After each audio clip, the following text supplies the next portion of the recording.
Hi friends, நீ நான் காதல் அப்கமிங் ரிவ்யூ பார்க்கலாம். முரளி பயங்கரமாக திட்டம் போட்டு தன்னோட பொண்டாட்டி நெக்லஸ் எடுத்து அபி பேக்கில் போட்டுறாங்க. இந்த வீட்டுக்கு வரக்கூடாது அப்படின்னுட்டு வீட்டில் சாமி கும்பிட்டுட்டு கையெழுத்தெல்லாம் போட்டுட்டு பேக் எடுத்து மாட்டிக்கிட்டு போகிறாங்க. அபி பார்த்தீங்கன்னா பேக்கை எடுக்கும்போதே அபியோட பேக்கு சேர்லேருந்து கீழே விழுந்து கிடக்கு. அப்போவே அங்கே ஒரு ட்விஸ்ட்டு வருது. அதுக்கப்புறம் என்ன பண்ணுறாங்க, வீட்டுக்கு அபி சந்தோஷமாக சொல்லிட்டு போயிடுறாங்க. வீட்டில் பொண்டாட்டிகிட்ட அப்படின்னு நடிக்கிறாங்க. முரளி ஃபோன் பண்ணுறாரு.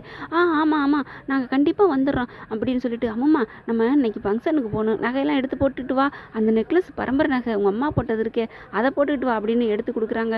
அதுக்கப்புறம் தேடி பார்க்குறாங்க, காணும்னு சொல்லி வீட்டில் வந்து சொல்லி எல்லா பக்கம் தேடுறாங்க. அவங்க சித்தப்பா ராகவ் சித்தப்பா இருந்துட்டு போலீஸுக்கு ஃபோனை பண்ணுங்க அப்படிங்கிறாங்க.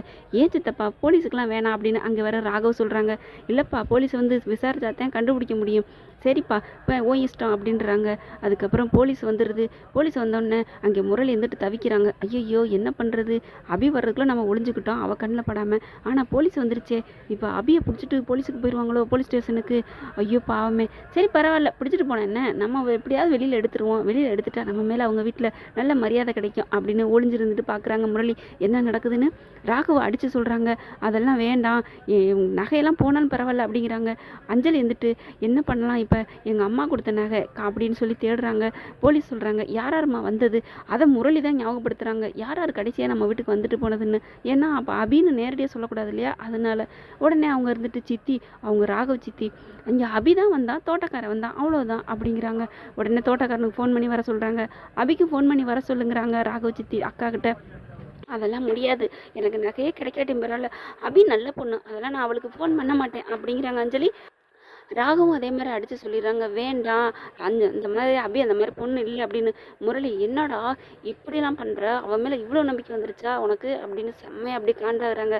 இப்படி அவன் மேலே நம்பிக்கை வரக்கூடாதுன்னடா, அவள் ஹேண்ட்பேக்கில் உள்ள பொம்மையை எடுத்து அங்கே போட்டு வச்சேன் அபி ரூம் அஞ்சலி ரூமில் அப்படி இப்படின்னு இப்படி புலம்பி தள்ளுறாரு. தன்னால தான் புலம்புறாங்க. அடுத்து பார்த்தீங்கன்னா வேறு வழி இல்லாமல் ராகவ் அக்கா ஃபோன் பண்ணுறாங்க அபிக்கு. அங்கே போய் அபி அவங்க அக்கா கிட்ட சந்தோஷமாக சொல்லி சிரித்து பேசிகிட்டு இருக்காங்க. அம்மா அப்பா அப்பா அத்தை எல்லாருமே கோயிலுக்கு போயிட்டாங்க அப்படின்னு சொல்லிட்டு இருக்காங்க அனு. அதுக்கப்புறம் இன்றைக்கி நடந்ததை சொல்கிறாங்க. இன்றைக்கி சூப்பராக கையெழுத்து போட்டு வந்தாச்சுக்கா, நான் இனிமேல் சந்தோஷமாக நான் நல்லபடியாக கடையை வைப்பேன் அப்படிங்கிறாங்க. என்னக்கா சமையல் குறிப்பு படிச்சுட்டு இருக்க, அம்மா அவங்க வீட்டுக்காரருக்கு சமைச்சு கொடுக்கணும் ஆசையாக விதவிதமாக அப்படிங்கிறக்கா படிக்கிறியா, நீ இப்படி கிண்டல் பண்ணுவேன் தாண்டி நான் பேசாமல் சொல்லாமல் உங்கள்கிட்ட மறைச்சேன் அப்படின்னு சொல்லிட்டு இருக்கல ஃபோன் அடிக்கிறாங்க. ஒரு நிமிஷம் வீட்டுக்கு வந்துட்டு போறியாமா நான் அஞ்சலி கேட்ட உடனே, ஏன் இப்படி மன்னிப்பு கிண்ணிப்பெல்லாம் கேட்குறீங்க, இந்தா வந்து நிற்கிறேன் உங்கள் வீட்டில் அப்படின்னு வந்து நிற்கிறாங்க அஞ்சலி. அபி போயிடுறாங்க அஞ்சலி வீட்டுக்கு.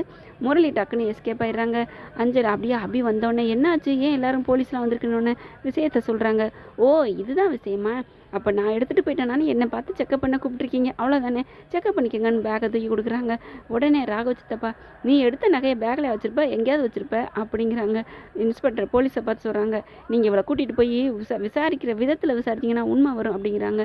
அஞ்சலி இருந்துட்டு ஐயோ வேணாம் சார், வேணாம், எனக்கு அந்த நகையே இல்லைன்னாலும் பரவாயில்ல, நானே போலீஸுக்கு வேணும்னு தான் சொன்னேன், சித்தப்பா தான் கேட்க மாட்டேன்ட்டாங்க அப்படிங்கிறாங்க. ராகவ் வந்துட்டு அடித்து சொல்கிறாங்க, அபி எனக்கு நல்லாவே தெரியும், அந்த பொண்ணு அப்படிப்பட்டவ இல்லை, வேண்டாம் அப்படின்னு போலீஸுக்கிட்ட அடித்து சொல்கிறாங்க. ராகவ் சொன்னேன்னு ரொம்ப சந்தோஷப்படுறாங்க அபி. இந்த விஷயத்தை யார் இப்படி என் மேலே சந்தேகப்பட்டிருப்பான்னு எனக்கு நல்லாவே தெரியும் அப்படின்னு ராகவ் சித்தியை பார்த்துக்கிட்டே சொல்கிறாங்க அபி. போலீஸ் சொல்லி சரிம்மா ஸ்டேஷனுக்கு வாமா அவனை விசாரிக்கணும் அப்படின்னு அபிகிட்ட சொல்கிறாங்க. ஐயோ அப்படிலாம் வேணாம் அப்படின்னு பாட்டி சொல்கிறாங்க, அஞ்சலி சொல்கிறாங்க எல்லாரும். ஆனால் கேட்க மாட்டேங்கிறாங்க. அந்த சமயம் கரெக்டாக பார்த்தீங்கன்னா பயங்கரமான இக்கட்டான சூழ்நிலை அபிக்கு வர்ற நேரத்துக்கு நம்ம நாய் அவங்க வீட்டு செல்ல பிராணி வாயில் நெக்லஸோட கவிட்டு வந்துடுது. இங்கே பாருங்கள் நெக்லஸோட வருதுன்னு எல்லாரும் திசையும் அவங்க அந்த நாய் பக்கம் திரும்புது. எல்லாரும் அதை பார்க்குறாங்க. பார்த்துட்டு இந்த நாய் தான் எடுத்துகிட்டு போயிருக்கு அப்படின்னு, இப்போ போதுமா நான் எடுத்துகிட்டு போயிட்டேன்னு சொல்லிட்டீங்க அப்படின்னு செம்மையாக திட்டுறாங்க. அந்த பேக்கு கீழே விழுந்து கிடந்துச்சு அபியோட பேக்கு. அப்போ அந்த நாய் தான் எடுத்துகிட்டு போயிருக்கு. நல்ல வேலை அபியை காப்பாற்றிடுச்சு. ஆனாலும் அபி செம்மையாக காண்டாகிறாங்க. ராகவெலாம் நம்பிக்கை வச்சதுனால கொஞ்சம் சந்தோஷம் நிம்மதி அடைகிறாங்க. சரி காணாமனா தேடத்தானே போகிறோம் அப்படின்னு தேடி பார்க்குறதுல சந்தேகப்படுறதுல தப்பு என்ன இருக்குது அப்படிங்கிறாங்க. ஏன்னா அஞ்சலி ரூமில் உன்னோட பொம்மை இருந்துச்சு, அதனால தான் உன்னை சந்தேகப்பட்டான் அப்படின்னு ராகவ் சித்தி சொல்கிறாங்க. நீங்களாம் இப்படி சந்தேகப்படுறீங்கிறக்காண்டி நானும் அழுதுகிட்டு போக மாட்டேன் அப்படிங்கிறாங்க. இதுக்கு தான் நான் வேணான்னு சொன்னேன் அப்படின்னு சொல்கிறாங்க. நீ விடுமா, எனக்கா விடுமா அப்படிங்கிறாங்க. ராகவும் மன்னிச்சுக்க அபி, எனக்கா நீ இதை விட்டுரு அப்படிங்கிறாங்க. என்ன டென்ஷன் பண்ணி நம்மகிட்ட மன்னிப்பெல்லாம் கேட்குறாரே அப்படின்னு நினச்சிக்கிறாங்க. போலீஸும் சாரிம்மா அப்படின்னு சொல்லிட்டு கிளம்பிடுறாங்க. அப்படியாச்சே நல்ல திட்டம் போச்சே அப்படின்னு முரளி முட்டிக்கிறாங்க. இங்கே அதே மாதிரி ராகவ் சித்தப்பாவும் முட்டிக்கிறாங்க. பார்க்கலாம் ஃப்ரெண்ட்ஸ் என்ன நடக்குதுன்னு. உங்கள் பொண்ணான கையால் ஒரு லைக்கை போட்டு சப்ஸ்கிரைப் பண்ணிடுங்க. Thank you friends.